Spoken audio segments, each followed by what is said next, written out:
Hello again, everyone. Edwin Leonard back once again in this YouTube astrological segment. I'm going to be talking about Mercury in conjunct the South Node in a natal chart. Now, some of you may remember when I first started my YouTube astrology channel, I did a series on the aspects in a natal chart. They're a little bit concise. Some people may refer to them as snappy. So what I decided to do is make another series on them in which the videos would be a little bit longer and more descriptive. So anyway, first thing up is if you have Mercury in conjunct the South Node in a natal chart, it could manifest in needing adjustment, which is an inconjunct, may be needed between communication and which is Mercury in matters connected with one's past, which is the South Node. Now, one or the other may be overemphasized. There may be too much communication just in general, and there's not enough, it could be not enough dedication to matters connected with one's past, whether it's businesses visited or friends that were prominent, played an integral role in your past. And it could also be where there may not be enough thinking on matters connected with your past, whether it's trying to get away from it or or what have you, and or it could be too much thinking in matters pertaining to the past and not enough on one's future, as some examples. Now, if the South Node is in Pisces, as an example, one's past may be tied into Pisces related matters or fields. It could be things with fishing or boating, or the metaphysical, which includes astrology, dancing, poetry. It could be simply a past in which you helped people that were less fortunate than yourself, including the oppressed, the homeless, the hungry, the impoverished, as some examples. Now, another way this aspect may be expressed in a natal chart can be where the mind may either excessively, be on, the mind, which is Mercury, may excessively be on what you need to get away from, which is the South Node, or at times you may, what I would consider, be mentally oblivious to it, where your mind is just completely not on those matters, and really just apathetic regarding it.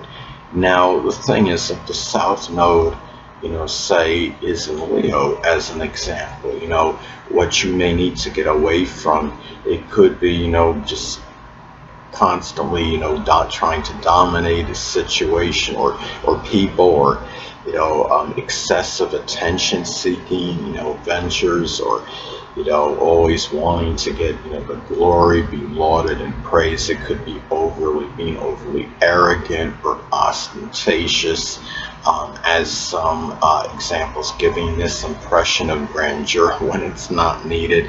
So another thing too is that issues, if there's any issues that are connected with the hands, the arms, the nerves, the lungs, or breathing, which is Mercury, it could either be have too much or too little effect on the South Node energy in general, and I'll elaborate on that. The thing is, South Node can be connected, with our natural built-in abilities, what we're naturally, proficient in.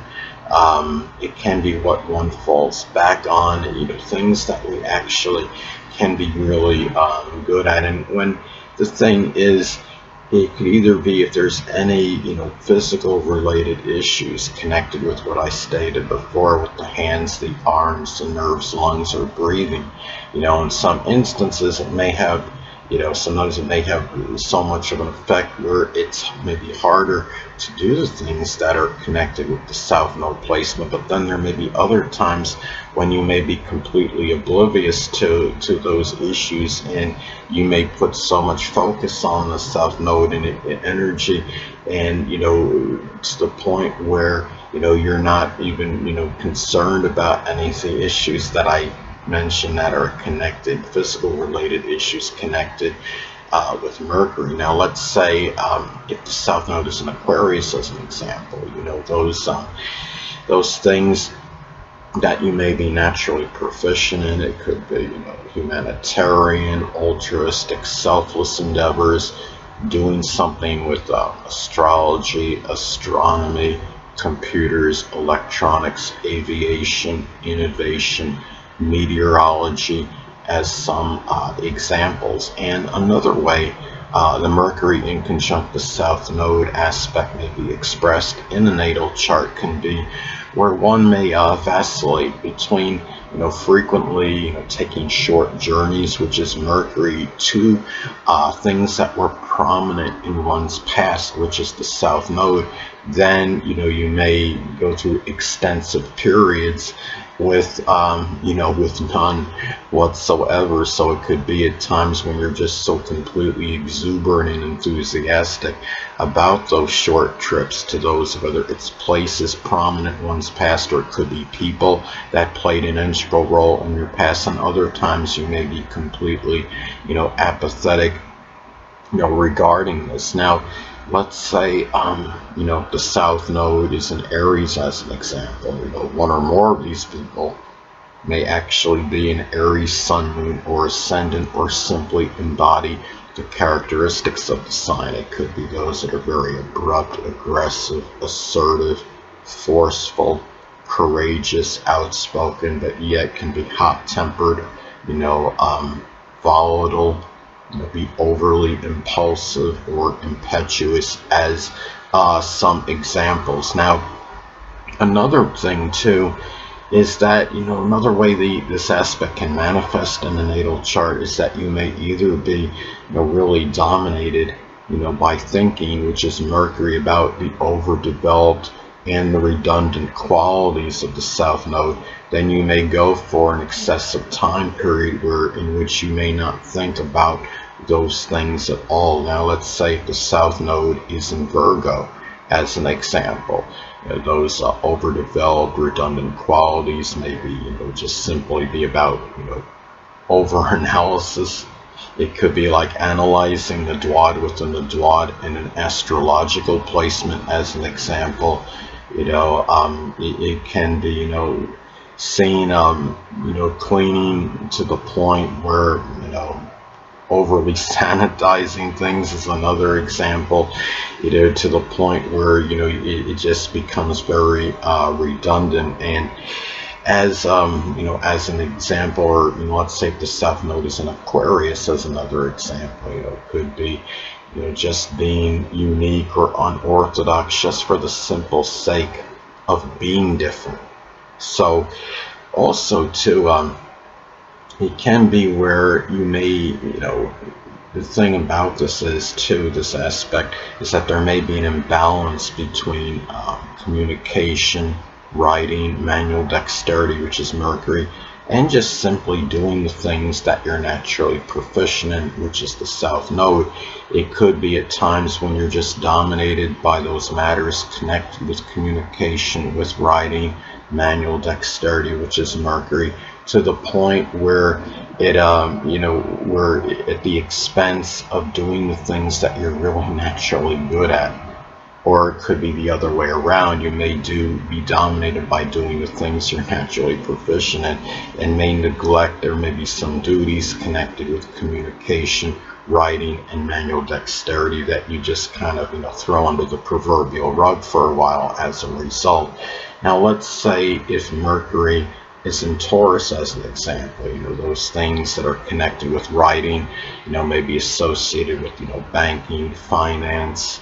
It could be matters of, writing about self-worth, or, earthy matters. It could be geology, or writing about, working, as a pawnbroker, stockbroker, your possessions, your resources, as some examples. And another way this aspect can be expressed in the natal chart is that you may either, frequently analyze, which is Mercury, your natural built-in abilities, which is the South Node. Then there may be other times when, basically you may just go stagnant in, thinking and analyzing, these matters. Now, let's say if the South Node is in Capricorn as an example, those natural, built-in abilities may be tied in to business acumen, being able to attain, success, greater stature in life, social status. It may be something connected with a Capricorn field, whether it could be government, political work, working in, it could be doing something with architecture, construction, information technology, dentistry, or accounting, as some examples. Anyway, people, that'll conclude this YouTube astrological segment. Until next time, Edwin Leonard saying, stay well.